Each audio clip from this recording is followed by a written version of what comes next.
কক্সবাজারের চকরিয়া দুলাহাজরায় যৌথ বাহিনীর অভিযানে সন্ত্রাসী হামলায় সেনা কর্মকর্তা তানজিম সরোয়ার নির্জন নিহত হয়েছেন। সোমবার দিবাগত রাতে দুলাহাজরা ইউনিয়নের মাঝপাড়া এলাকায় গুলিতে গুরুতর আহত হন তিনি। পরে কক্সবাজার হাসপাতালে নেয়ার পথে রামু এলাকায় পৌঁছলে তিনি মারা যান।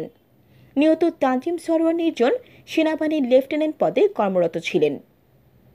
দুলাহাজরা ইউনিয়নের মাঝপাড়া এলাকায় সেনাবাহিনীর সারারাতে শ্বাসরুদ্ধকর অভিযানকালে ভোররাত 3:30টার দিকে ডাকাতের গুলিতে গুরুতর আহত হন এই সেনা কর্মকর্তা। তাকে রামু সেনানিবাসের CMH নিয়ে আসার আগ মুহূর্তেই তিনি মৃত্যুবরণ করেন।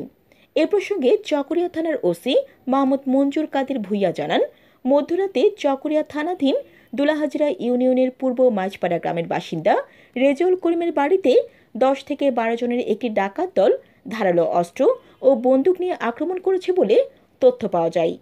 পরে সেই দিন রাতে সেনাবাহিনীর একটি দল দুলাহাজরার মাঝপাড়া গ্রামে অস্ত্র উদ্ধার অভিযানে যায়। রাত 3:30টার দিকে সশস্ত্র ডাকাত দেখে দ্রুত আটক করতে গেলে লেফটেন্যান্ট তানজিমের সঙ্গে ডাকাতের ধস্তাধস্তি হয়। এক পর্যায়ে গুলি ছুড়লে লেফটেন্যান্ট তানজিমের কপালে গুলি লাগে এবং গলায় ধারালো ছুরি দিয়ে আঘাত করে ডাকাতেরা।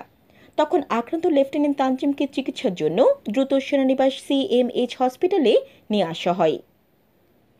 এদিকে সকাল 10:30টার দিকে নিহত সেনা কর্মকর্তার মরদেহ ময়নাতদন্তের জন্য কক্সবাজার সদর হাসপাতাল মর্গে আনা হয়।